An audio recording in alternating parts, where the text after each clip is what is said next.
Bismillah, alhamdulillah, salatu wassalamu ala rasulillah. Assalamu alaikum wa rahmatullahi wa barakatuh. Ahiret derslerini devam etemiz. Biz sizning bilan uzgan derste kabirlerden turib, eng birinchi suyukli payg'ambarimizning qabri ochiladi dedik, shulay bit. Andan boshqalarniki, kishilardan boshqa zotlar joniyalari qo'barilirmi yo'qmi degan so'rovni qo'ydik, shulay bit. Ham bu masalada endi turli qarashlar bor dedik.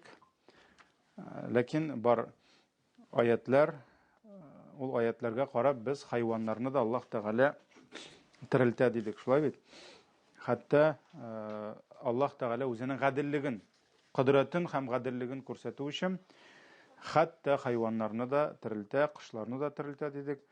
Lekin ular endi o'zlarining jazolarini olmaslar endi. Ya'ni sıyır nindidir süt bermagan ekan, ol endi aning uchun jahannamga kirmaydi. Shuna ko'ra, lekin Alloh taolo ko'rsata, hatto mugizsiz sıyır mugizli sıyır mugizsizni so'zgan bo'lsa dag'in Alloh ko'rsata. Ham so'ndan ular yerga singib ishirib bitashaklar.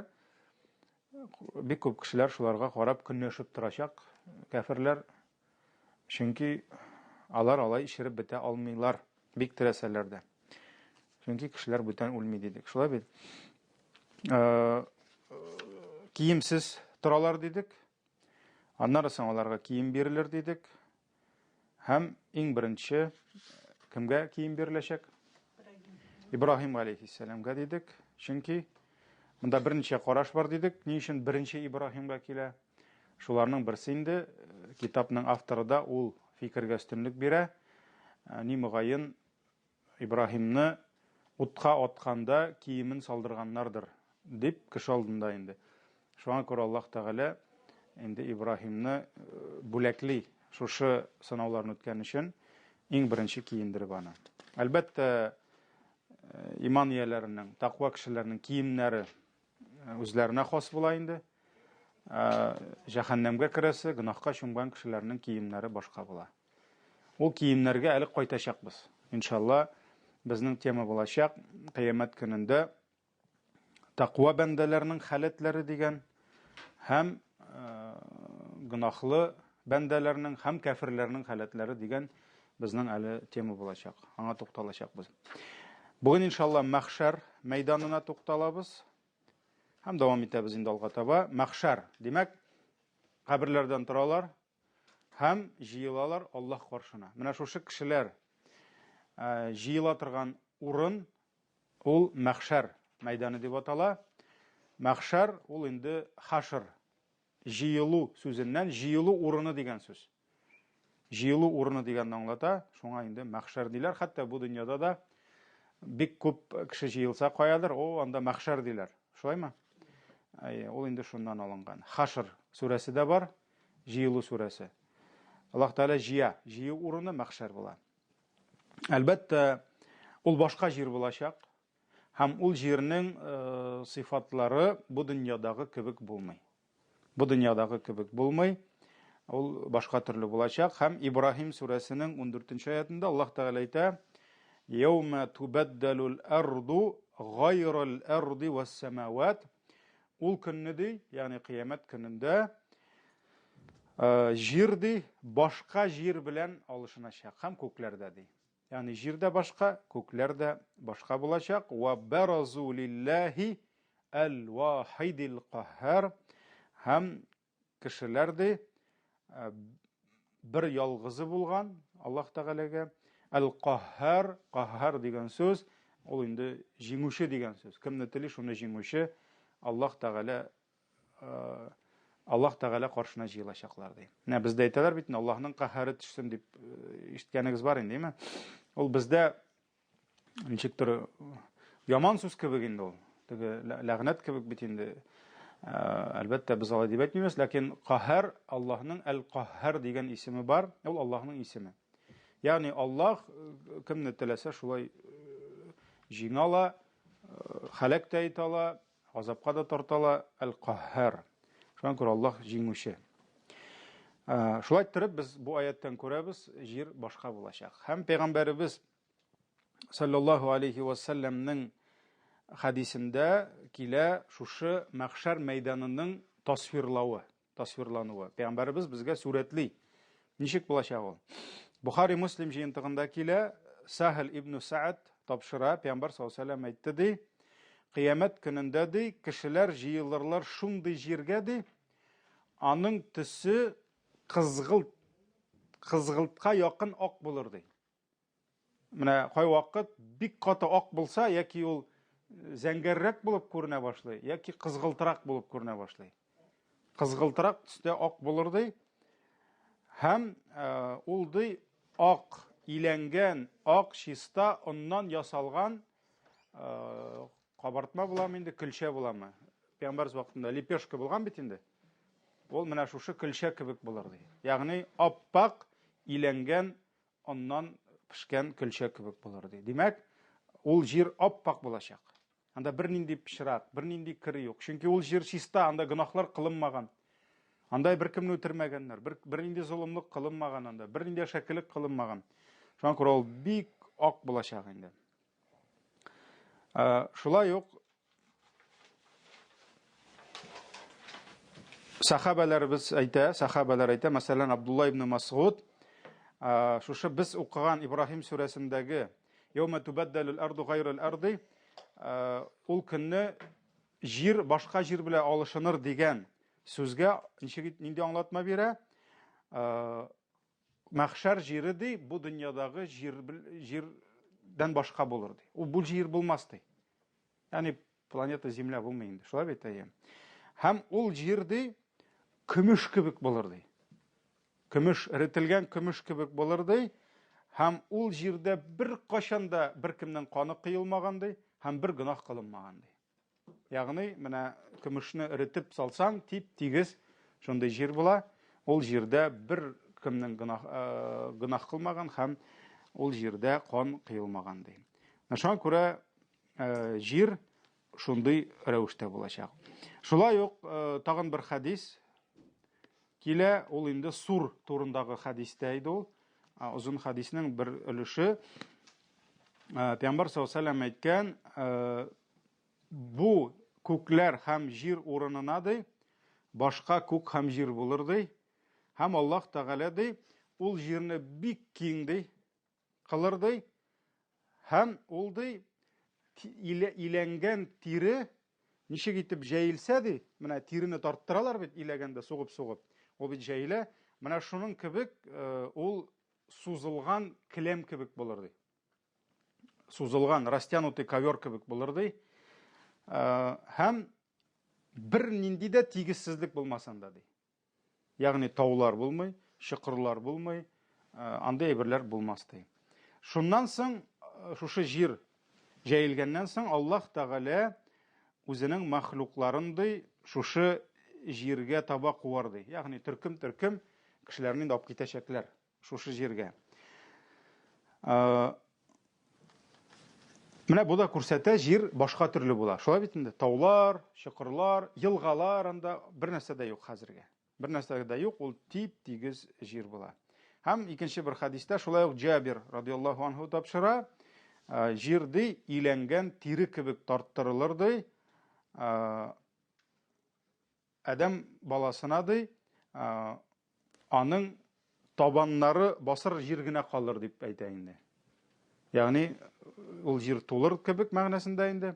Адәм баласына ди шушы ике табаны сыяр җир генә калыр дип әйтә. Монда инде күз алдына китереп булмый инде аны. Ничек була ие. Шулай ук тагын бер хадис.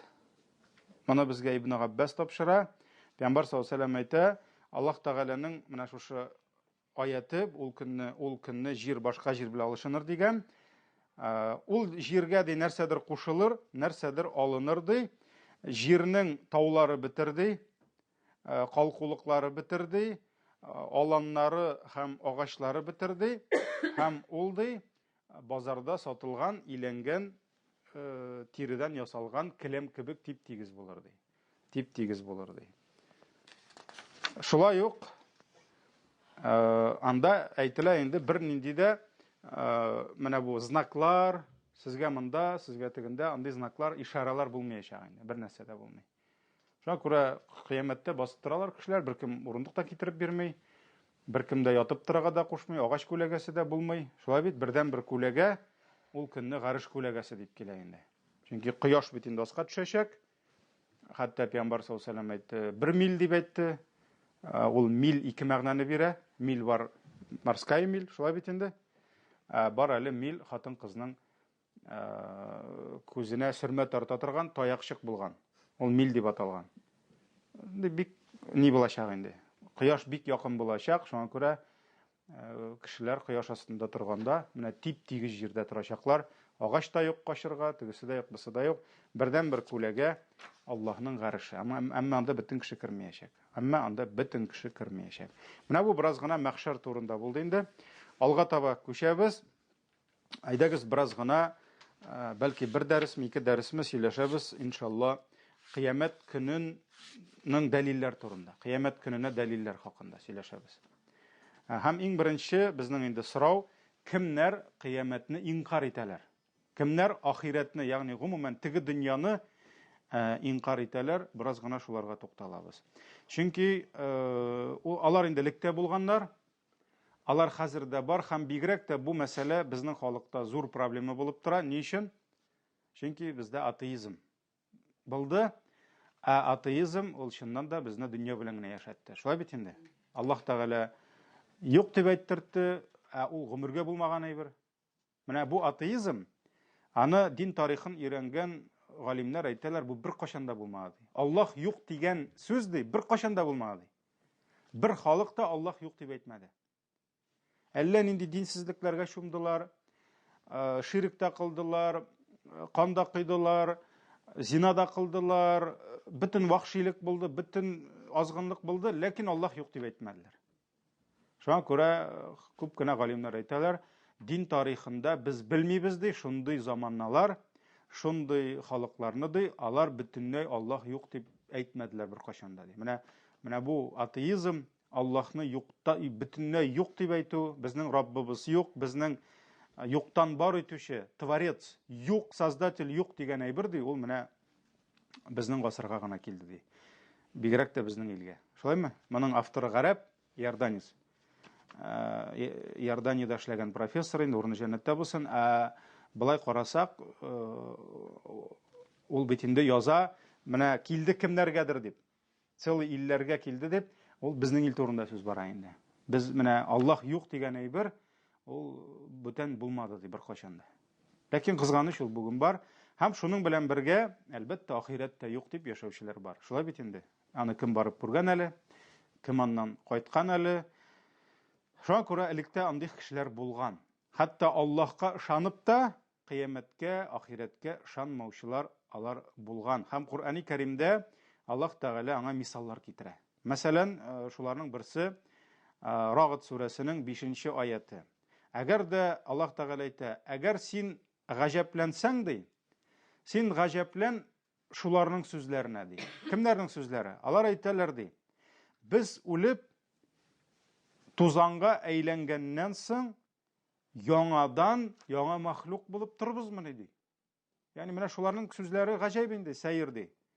Шуңа күрә син гаҗәпләнәсең икән шуларның сүзләренә ди гаҗәплән. Аллаһ Тәгалә әйтә, алар ди үзләренең Раббыларына иман китермәүчеләр ди. Иман китермәүчеләр, аларның муеннарында богаулар ди. Богаулар ди, ут богаулар инде. Һәм алар ут әһле булырлар ди, һәм анда мәңге калырлар ди. Ни өчен? Чөнки кыямәткә иман китерү иманның бер баганасы булып тора, шулаймы? Һәм кеше кыямәткә ышанмыйча, иман китермичә мөселман була аламы? Ул бер ничектә мөселман була алмый. Шуңа күрә Аллаһ Тәгалә инде иң менә шушы гаҗәеп сүзләр ди, сәер сүзләр ди, шушыларның сүзләре ди. Һәм мондай аятлар күп. Мәсәлән, Әнғам сүрәсе 29-30 аятлар. Алар әйтәләр ди, бар ди менә безнең дөнья тормышы, һәм без үлгәннән соң терелмәячәкбез дип әйтәләр ди. Бар безнең бар икән тормыш, ул дөнья тормышы, һәм без үлгәннән соң терелмәячәкбез ди. Һәм менә Аллаһ Тәгалә шушыларга нәрсә көтә? Аны аятның ахырында әйтә, көфрлек кылганыгыз өчен газапны алыгыз дип әйтәчәк Аллаһ Тәгалә аларга ди. Менә шуңа күрә ул андый кешеләр булган инде. Булай галимнәребез кыямәткә иман китермәүчеләрне берничә төркемгә бүләләр. Берничә төркемгә бүләләр. Һәм буларга хәтта кайбер дин әһелләре дә керә. Ягъни, мәсәлән, христиан, яһүдләр, алар мисал белән алар кыямәт юк дип әйтмиләр. Алар судный день дип әйтәләрме? Әйтәләр. Аларда судный день бар. Алар әйтәләрме рай и ад дип? Аларда җәннәт, аларда җәһәннәм бар. Шулай бит. Ләкин алар нәрсә диләр? Алар әйтәләр, алар өлешчә кыямәткә иманны, ахирәткә иманны кабул итәләр, өлешчә алар кабул итмиләр. Мәсәлән, яһүдләр һәм насараларның акыйдасы буенча алар әйтәләр, ахирәттә бар икән газап, ул җан өчен. Бар икән нигъмәт, ул җан өчен диләр. Җан, ягъни кешенең иҗмахта җаны була, үзе түгел. Ягъни үзе инде ул, ләкин җаны була. Исламда нәрсә? Кешенең җаны кире тәненә кайта, һәм җәннәткә керә җаны да, гәүдәсе дә керә, тәне дә керә. Һәм ул җәннәттә нишли? Ул анда ашый. Мәсәлән, насаралар әйтәләр, юк, анда ул нәрсә кирәкми. Аларның мәсәлән акыйдаларында. Мөселман әйтә, ул анда ашый ди. Ул анда эчә, һәм ул шул ашаган ризыгының ләззәтен татый. Эчкән суының ләззәтен татый, ләкин аш булганга ашыймы? Юк, җәннәттә ачлык юк. Тәмле булганга ашый. Тамагы кипкән, үләм, тизрәк су ичегез дип әйтәме? Юк, су ичертегез дип. Юк, тәмле булганга эчә. Шуңа күрә анда әйтелә бит, 3 төрле елга агып чыга дип. Хадистә берсе бал елгасы, бал, чипчиста бал. Ләкин ул бездә бит инде бал чип булмый. Җәннәттә була. Җәннәттә була. Икенчесе сөт елгасы дип килә бит инде. Сөт елгасы, икенчесе шәраб елгасы дип килә. Винные реки дип килә инде. Шуңа күрә кеше аларны эчә, ни өчен? Ләззәт алырга. Хәтта хамыр дигән әйбер бар җәннәттә. Шулаймы? Вино. Бу дөньяда харам, ләкин җәннәттә харамнар бармы? Җәннәттә харам юк. Җәннәттә анда җүнсез әйбер юк. Ләкин җәннәттә Аллаһ Тәгалә Вакыйга сүрәсендә әйтә, аларга анда ди китерерләр ди шәраб ди, вино. Ләкин ләззәтән лишшарибин, ничек әйтергә, ул инде эчүчеләргә ләззәт бирә, әмма ләкин нәрсә? Ул исертми. Кеше исереп йөрмәячәк җәннәттә. Ул ләззәт кенә бирә. Ул тәмле булачак. Ләкин ул шәраб дип әйтеләчәк, ул барыбер. Шуңа күрә җәннәтнең виносы белән бу дөньядагы вино бер түгел. Әле мин кайда бер 20 ел элек инде, әле шәкерт булып кайттым эшләргә инде, Сарман мәчетенә. Җомгада Селим вагаз. Җомгада Селим вагаз дәрескә йөри бер 6 яшьлек малай. 6 яшьлек малай калдырмый иде ул. Ниләрне, вагазларны ушай итеп карап утыра. Мин инде сөйлә бер шундый тема, аны бит балаларга дип айырмыйсың җомганы.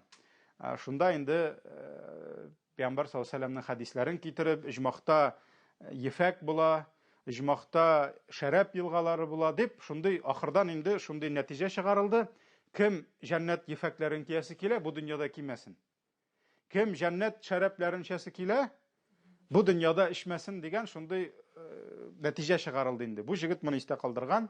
Иш белә кайтса, әти инде арып кайткан инде, как всегда. Ишеп кайткан, шуннан әнисе моны сөйли инде миңа. Шуннан соң әтисе янына барып утырды, әтисе ята инде, исерек ди. Әти дип әйтә ди, шуннан, әйе улым, ни, кара әле, син арак ичмәле иде. Ичмәле син дип әйтә ди инде, теге, нигә улым? Җәннәттә ширин әле дип әйтте ди, теге. Җәннәткә кайткач ширин әле туйганчы, монда ичмә инде дип әйтә ди, теге.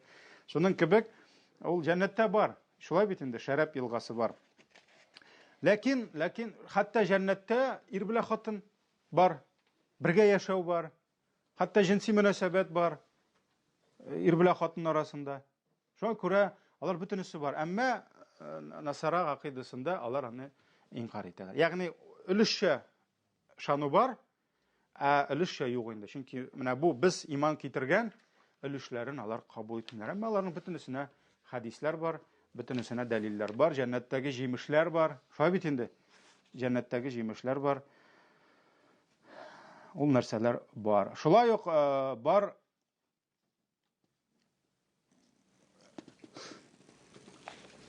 мәсәлән гарәпләр. Гомумән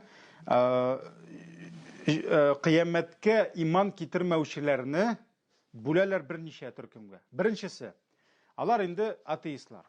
Алар бөтенләй кыямәтне генә түгел, Аллаһ Тәгаләне дә инкар итүчеләр. Шулай бит инде, материалистлар, анда тагын кемнәр, менә шушы бит инде атеизм безнең илгә килгән, шулай бит. Алар гомумән нәрсә диләр? Тормышның Аллаһтан чыкканын алар инкар итәләр.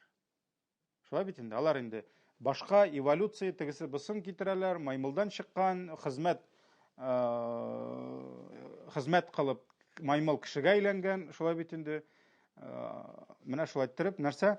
Алар яшәешнең башы Аллаһтан икәнен инкар итәләр. Һәм әлбәттә инде кыямәтне дә алар танымыйлар. Шулай бит. Шуңа күрә андый кеше, Аллаһка шаммаган кешегә кыямәт турында сөйләп файда бармы? Җәннәт, җәһәннәм турында сөйләп бармы файда? Юк. Шуңа күрә бүген хәтта кайбер мәдрәсә бетергән, хәтта имамнар, мәдрәсә бетергән мөгаллимәләр хәтта кай вакыт ялгышалар. Алар нишлиләр? Алар, мәсәлән, каядыр авылга кайтып, каядыр кеше белән чырашып, мәҗлесләрдә, ашларда анда җәһәннәм белән куркыта башлыйлар, тегесе булса, арада онытып җибәрәләр, Аллаһка шаммаган кешеләр бар. Аллаһка шаммаган кешегә ул сине көлеп, бу жүләр безгә тагын теге борынгы гасырлардан калган, әүвәлгеләрдән калган әкиятләрне сөйли дип гарәпләр әйтәләр бит. Менә шуның кебек алар шулай көләләр. Шуңа күрә аларга башларга кирәк нәрсәдән? Аллаһка шандырудан башларга кирәк. Аллаһның барлыгына дәлилләрдән башларга кирәк. Аллаһның барлыгына инанмыйча, аларга кыямәт сөйләп файда юк. Юк. Шуңа күрә бу беренчесе. Икенче төркем кыямәткә инанмаучылар ахирәткә, алар Аллаһның барлыгын таныйлар, ләкин кыямәтне үлгәннән соң терелүне инкар итәләр. Булар кемнәр мисал белән? Пәйгамбәребезгә иң якын мисал ул гарәпләр. Пәйгамбәр саллаллаһу алейһи ва саллям килде Мәккәгә, аннан соң күчте Мәдинәгә. Шушы 7-нче гасырда яшәгән гарәп мөшрикләре, многобожниклар бит инде, шулай бит. Алар бөтенесе дә Аллаһка шанды. Бөтенесе шанды. Ләкин алар нишләде? Аллаһ белән бергә башка затларга да гыйбадәт кылдылар һәм аларын инкар итмәделәр. Һәм аларның күп санлы иманда проблемаларының берсе, алар кыямәткә шаммадылар. Шуңа күрә Аллаһ Тәгалә бер яктан әйтә, мәсәлән, Луқман сүрәсе 25-нче аят. Ва ла ин саалтахум, әгәр дә син аларга сорау бирсәң, мән халакас самавати вал ард, кем соң күкләрне һәм җирне юктан бар итте дип сорасаң, алар нәрсә дип әйтәләр? Ла якулунна Аллаһ, алар һич шиксез Аллаһ дип әйтәчәкләр ди. 1 грамм шикләнмәделәр. Менә болай карасаң, безнең заманга, безнең илгә килгән күфрлек Пәйгамбәребез вакытындагы гарәпләр күфрлегеннән хужымы, әллә нирәкме? Гарәпләр Аллаһ бар дип яшәделәр. Уйлап карагыз. Пәйгамбәребез килгән халык пәйгамбәргә каршы чыктылар. Ни өчен? Аллаһ юк дип түгел. Аллаһ бар диделәр. Карагыз, хәтта пәйгамбәребезнең бабасы Абдул-Мутталиб нәзер әйткән иде. Әгәр дә Раббым син миңа күп итеп уллар бирсәң, мин иң яратканын сиңа курбан итәм диде. Бу аның ни инде? Бу әлбәттә акыллылык ние түгел бу. Шулай бит, ләкин ул бит инде аңлаган нәрсәне, беренчедән Аллаһ бар. Шулаймы? Әйе, икенчедән улларны кем бирә? Аллаһ бирә. Аңлаганмы моны? Өченчедән без аңлый алмаган тагын бер әйбер. Аллаһ бирә, Аллаһ үзенекен ала. Шулаймы? Шуңа күрә ул нәрсә дигән, син миңа фәлән ул бирдең, мин әзер сиңа Раббым иң яратканын бирергә, пәйгамбәребезнең әтисен корбан итәргә әзер булган. Пәйгамбәребез саллаллаһу алейхи ва сәлләмнең әтисен ул корбан итәргә әзер иде, кире Аллаһка кайтарып бирергә. Ләкин Абдул-Мутталиб ул инде башлык булу сәбәпле, җитәкче булу сәбәпле, кешеләр килеп әйттеләр, әгәр син болай эшләсәң, бөтенесе шулай тиеш дип, балаларын корбан итә башлыйлар сиңа. Шуңа күрә алай эшләмә диделәр, ул туктады, пәйгамбәребезнең әтисе исән калып, пәйгамбәребезнең әнисе балага узганнан соң үлде. Шулай бит инде. Үз вазифасын үтәде. Менә шуңа күрә бу нәрсәне күрсәтә. Гарәпләр Аллаһка ышанды. Ә безнең халык нәрсә? Әйтте, юк диделәр Аллаһ Тәгалә. Менә булай, ләкин Аллаһ юк диделәр. Шуңа күрә гарәпләр һич шиксез Аллаһ дип әйтәләр иде. Аллаһ дип әйтәләр иде. Ләкин аларның проблемасы нәрсә? Алар Аллаһны юктан бар итүче, Аллаһ бирүче, Аллаһ яңгыр яудыручы, Аллаһ җан бирүче, җан алучы таныдылар, ләкин алар Аллаһның кайбер сыйфатларын таный алмадылар. Мәсәлән, Аллаһ безне үтергәннән соң, ягъни үлем җитеп, үлгәннән соң яңадан терелтә алмас дип уйладылар алар. Аларның кыямәткә ышанмаулары нәрсәгә кайтты? Алар Аллаһның кудрәтен шикләделәр. Шуңа күрә алар әйтәләр иде, мәсәлән, Нәмл сүрәсе, Кырмыскалар сүрәсе 67-68 аят. Алар әйтәләр иде, без ди, һәм безнең ата-бабаларыбыз ди, үлеп, эшереп туфрак булганнан соң ди, ничек инде без кире ди каберләрдән чыгабызмыни ди. Аларның башларына сыймады. Ничек инде менә без үлеп, бөтен кеше белә кешенең үләсен, бөтен кеше белә кеше үлгәч нишлей? Ширеп бетәсен. Менә без ди эшереп туфрак булганнан соң ди, тузанга әйләнгәннән соң, ничек инде без яңадан торабызмыни диделәр. Ягъни алар моны кабул итә алмадылар. Һәм нәрсә диделәр? Булар ди, моны ди инде безнең бабаларга да сөйләделәр ди. Бу борынгыдан килгән нәрсә? Әкиятләр ди. Асатирул әввалин. Бу ди борынгыдан килгән әкиятләр генә ди. Ничек борынгыдан килгән? Чөнки элекке пәйгамбәрләр дә шуны сөйләде. Бер пәйгамбәр дә килеп кыямәт юк димәде. Шул ук җәннәт, шул ук җәһәннәм, шул ук кыямәт, шул ук ахират, шул ук кабер. Шуңа күрә ничек христианнар белән, яһудлар белән ислам эш диннең күбәйберләре туры килә. Бик күбәйбер туры килә. Мәсәлән, кабер газабы аларда да бар. Бер яһуд килде бит, кабер газабы турында сорап Гайшәгә. Һәм Гайша кирип сорады пәйгамбәребездән. Менә шуңа күрә күп нәрсәләр туры килә, чөнки аларның пәйгамбәрләре дә шул ук әйберне сөйләде. Шуңа күрә икенче төркем Аллаһ бар диләр, әмма ләкин нәрсә? Ахиратны инкар итәләр. Аллаһ Тәгаләнең кудрәте шикле дип әйтәләр. Шикле дип әйтәләр. Ягъни Аллаһ кеше үлеп биткәннән соң нәрсә? Яңадан безне терелтер дип башларына сыймады аларның. Шуңа күрә Ясин сүрәсендәге кыйссада килә. Шулаймы? Ва дараб лана мәсәлән ва насия халqa. Ул да килеп безгә мисал китерә ди.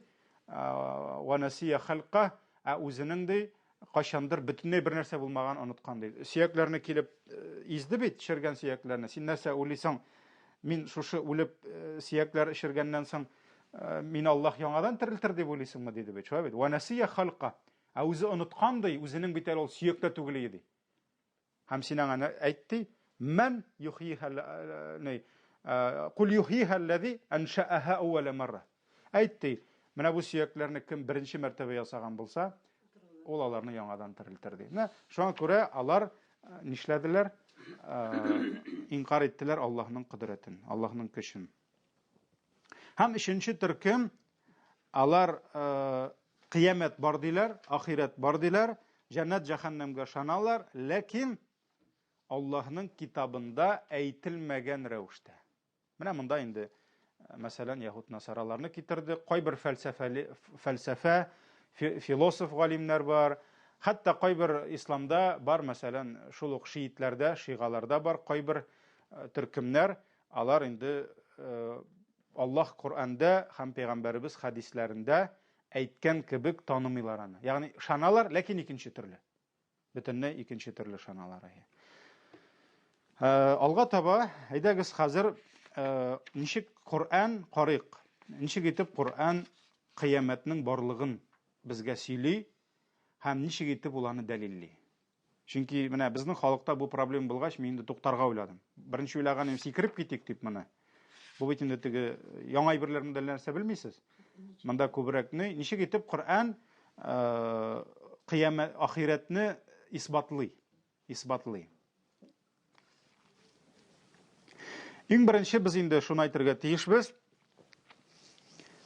Ахиратка ышану, мәңгелек тормышка ышану, ул инде иманның баганасы булып тора, һәм Аллаһның китабы Коръәндә, сөйкле пәйгамбәребезнең сөннәте дә безне моңа чакыра. Һәм Коръәнне ачып, беренче сүрәсеннән башлап, соңгы ахыр сүрәсенә кадәр карасак, без күрәбез, анда кыямәткә иман, кыямәт көнендә ниләр була, нинди вакыйгалар була, җәннәттә ниләр көтә, җәһәннәмдә ниләр көтә. Инде Коръән башыннан алып ахырына кадәр шушы дәлилләр белән тулган. Шулай бит? Ул бер генә аятта түгел. Ул бер генә сүрәдә түгел. Бөтен сүрәдә бар, бөтен аятта бар дисәк тә була. Башыннан алып ахырына кадәр ахират турында безгә сөйли, төрле мисаллар китерә, төрле дәресләр бирә, гыйбрәтләр бирә. Һәм әлбәттә кыямәтнең киләсе турында Коръәндә безгә дәлилләр бар. Шулай бит? Дәлилләр бар. Һәм кайбер кыямәтне танымаучыларга каршы дәлилләр дә бар. Шуңа күрә кемдер әйтсә, кыямәтнең булуы башка сыя торган әйбер түгел, ул дөрес нәрсә түгел, ул мантык, логикага сыймый дип әйтсә, без мөселманнар әйтәбез киресенчә. Әгәр дә безнең бу дөньябыз булып, кыямәт булмаса, киресенчә логическое завершение булмас иде. Ягъни дөньяда дөреслекне табып булмый, әгәр дә кыямәткә иман булмаса. Кыямәткә иманың юк икән, бу дөньяда син бер качанда, кем әйтмешли, справедливость не найдешь, логическое завершение булмый, әгәр дә кыямәт булмаса. Шуңа күрә аңа бик күп дәлилләр китерергә була. Бик күп дәлилләр. Менә 2 бала туды, берсе 90 ел яшады, берсе 9 көннән үлде. Шулай бит инде. Менә дөресме соң инде? Ничек 9 көннән үлде? Ул бит яши дә алмады. Ләкин без мөселманнар әйтәбез, ул яши. Ул бер гынахсыз сабый, аның ризыгы бетте, Аллаһ аны алды, ләкин ул анда мәңге яшәячәк. Гынахсыз китте. Шулай бит? Ул анда мәңге яшәячәк. Яки мәсәлән, 2 кеше туды, берсе гомер буе интегеп, маңгай тирен түгеп, хезмәт итеп, күпме түбәнчелекләр аша, хурлыклар аша үтеп, намусын югалтмады, дөрестлеген югалтмады, гаделлеген югалтмады да, мискин интегеп, мәсәлән, 70 яшьтә үлде. Ә икенчесе гомер буе кеше талап, бераз эшләмичә, кеше сыртына нитеп, хәерсез эшләр белән, ул да 70 ел яшәп үлде. Әле икенчесенең пенсионный книжкасында акчасы да күбрәк булып чыкты, теге җүнсезенең. Шуң кебек, менә андый мисаллар китерергә буламы? Бик күп китергә була. Яки тагын бер мисал. Сине кемдер каядыр рәнҗетте, син полициягә бара алмадың, барган идең, эзләп таба алмадылар, тиешле җәзасын бирә алмадылар, ул алмады. Всё, әйтерсеңле, блай карасаң, бер яктан карасаң, нәрсә? Җинаят калды җәзасыз. Андый чиракларны күп китергә була. Шулай бит? Машинаңа куеп киттең, кемдер бәреп китте. Камералар күрмәде, тегесе булмады. Менә андый чираклар күп. Шуңа күрә, әгәр дә бу дөньядан гына эзли башласаң, күп әйбергә җавапны табып булмый. Ләкин без беләбез, бар кыямәт. Шулаймы? Бар кыямәт. Аллаһ Тәгалә бысында таба, Аллаһ тегесендә таба. Монсында китереп бастыра, монсында китереп бастыра. Полиция тапмады, прокуратура тапмады, Аллаһ Тәгалә таптымы? Тапты. Тапты Аллаһ Тәгалә. Китерде һәм тиешле җәзасын бирә. Бар җәһәннәм. Бу дөньяда җәһәннәм юк.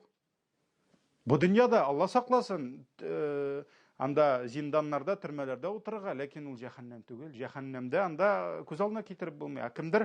Кемдер шунда алачак җәзасын. Бик күпләр алачак. Шуңа күрә Кыямет булмаса, гадиллекне табып булмый дөньяда.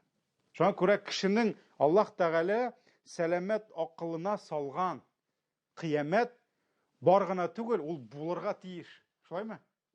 Ул булырга тиеш. Кыямет булмаса, дөрестлек булмас иде. Менә бер гынахсыз сабыйлар үлеп китәләр. Алар бит иншалла җәннәттә алар. Алар бит җәннәттә. Алар бит Аллаһның рәхмәтенә кайталар. Ничек Пәйгамбәр саллаллаһу алейһи ва саллям күрде бит, Ибраһим алейһиссәлам хатыны Сара белән сабый балаларны җыя иде кырына. Шулай бит күрде. Алар җәннәт күбәләкләре. Аллаһ Тәгаләнең рәхмәте киң. Шуңа күрә киресенчә кешенең сәламәт акылы ул дөреслекне таба алмаячак, ышанышка мантыгында ялгый алмаячак, әгәр дә кыямет булмаса. Ләкин без беләбез, бу дөньяда җинаят кылган, ул дөньяда ук ала. Шулаймы? Күбесе дөньяда ук ала. Ул бәрде дә китте. Аны тагын кемдер бәреп китә шулай шуның өчен. Шулай бит инде. Шуңа күрә ул без беләбез, ул аны дөньяда ук ала. Ничек итеп Коръән дәлилли ахирет турында? Беренче төр дәлил. Без башлыйбыз инде, күпме җитешәбез, аннан соң инде дәвам итәрбез иншалла башка дәрестә. Иң беренче ул иң гади дәлилләр Аллаһ Тәгалә безгә хәбәр итә. Нәрсә дип? Кыямет киләчәк ди. Бу инде иң зур дәлил. Чөнки кем Аллаһка ышанды? Ул Аллаһның сүзенә ышана. Шулаймы? Ал-иману биллаһи ва малаикатихи. Аллаһка иман, фәрештәләренә иман. Шулаймы? Ва кутубихи, китапларына иман. Ва русулихи, пәйгамбәрләренә иман. Шулаймы? Менә кем әйтә кыямет юк дип? Мәсәлән, 5нче багананы кем инкар итә? Ул кыямет бар дип әйтүче Аллаһны инкар итә. Аллаһ Тәгалә әйтә бар ди кыямет. Ул әйтә юк, мин ышанмыйм ди. Ләкин Аллаһка ышанам ди. Ничек син Аллаһка ышанасың? Аллаһ ничә аятта кыямет булачак ди, үлгәннән соң тереләчәксез, минем каршыма кайтачаксыз, кемдер җәннәт, кемдер Аллаһ сакласын, җәһәннәмдә булачак дип әйтә. Бу әйтә юк ди. Мин сиңа ышанам ди, Раббим, ләкин мин кыяметкә ышанмыйм ди. Ягъни ул Аллаһны инкар итә. Шушы хәбәрне алып килгән фәрештәләр, Җәбраил фәрештә, башкалар, ул аларны инкар итә. Шулай бит инде. Китаплар, Аллаһның ингән һәр китабында кыямет бар дип килә. Ахирет бар, үлгәннән соң төрле бар дип килә. Коръәннең һәр сүрәсендә Аллаһ безгә һәр битендә кыямет турында сөйли. Димәк, бу нишли? Бу бөтен Коръәнне нишли? Инкар итә. Ул Коръәнгә дә ышанмый димәк. Чөнки Коръәнгә ышану ул бит аны һәр бер аятына ышану. Бер генә аятта түгел, әллә ничә, бер аят җитә безгә. Бер аят җитәр иде. Әгәр дә кыямет турында хәбәр бирсә, юк. Һәр битендә кыямет. Безгә бит онытмас өчен. Чөнки тормыш монда түгел ди Аллаһ Тәгалә әйтә. Хакыйкый тормыш тигендә ди. Китапны инкар итә. Һәр пәйгамбәр килеп нәрсә диде? Кыямет бар диде. Бар җәннәт, бар җәһәннәм диде. Әзерләнегез җәннәткә кайтырга диде. Bütün peygamberlerini inkar итә. Шулаймы? Чөнки кыяметне инкар итә. Шуңа күрә иң зур дәлил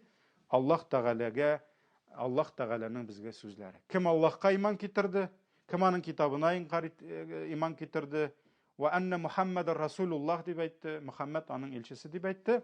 Алар алып килгән хәбәргә ышану безнең вазифабыз булып тора. Шуңа күрә без Аллаһ Тәгаләне иман китергән, biz инде аның сүзләренә инанабыз. Аллаһ Тәгалә төрле рәвештә әйтә. Мәсәлән, Аллаһ Тәгалә әйтә: "Иннәс-саъата", дөрестлектә кыямет сәгате атия, киләчәк ди, акаду ухфиха ди. Ләкин мин аны яшерәм ди. Аллаһ Тәгалә алдан белдерттеме? Ничәнче елны ничек? Юк. Ләкин Аллаһ әйтә, һич шиксез киләчәк ди. Таха сүрәсе 15нче аят. Ва иннәс-саъата лаатия. Икенче бер аят, Хиҗр сүрәсе 85нче аят. Дөрестлектә кыямет сәгате киләчәк ди. Килә генә дими, һич шиксез киләчәк ди. Фасфахис-сафхал җамил ди. Шуңа күрә сине кемдер кимсеткән икән, аларны матур итеп кичерә бел ди.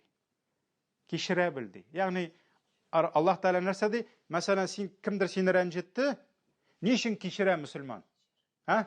Чөнки кичергән өчен аңа нәрсә була? Савап була. Һәм шуңа күрә Аллаһ нәрсә ди? Кыямет җитәчәк ди. Шикләнә күрмә ди. Шуңа күрә бу дөньяда алмады, кичерди. Гафу итти. Кыямәттә мин сиңа түләрмен ди. Түләрмен ди. Шуңа күрә Аллаһ Тәгалә кыямәт сәгате һичшиксез җитә ди.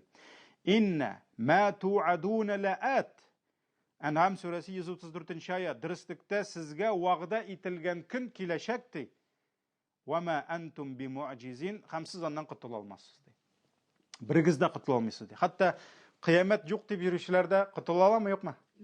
Берәү әйтә, мин бит җәһәннәмгә шаммадым ди. Шаммасаң да аягыннан тотып атачаклар, начарлык кылып йөрсә. Менә шуңа күрә сез ди моннан котыла алмассыз ди. Иннама ту'адуна лавaqi'. Аллаһ Тәгалә әйтә 77-нче сүрәдә сезгә вәгъдә ителгән һичшиксез киләчәк ди. Һичшиксез киләчәк ди. Һәм менә шундый аятлар алар бик күп андый аятлар. Бик күп һәм кайдадыр Аллаһ Тәгалә хәтта ант итеп әйтә. Ант итеп әйтә. Мәсәлән, үзенең сүзен безгә җиткерү өчен Аллаһ Тәгалә үзенең сүзе чыннан да безгә ышанычлы икәнен белдертер өчен Аллаһ Тәгалә ант итеп әйтә безгә кайбер сүрәләрдә.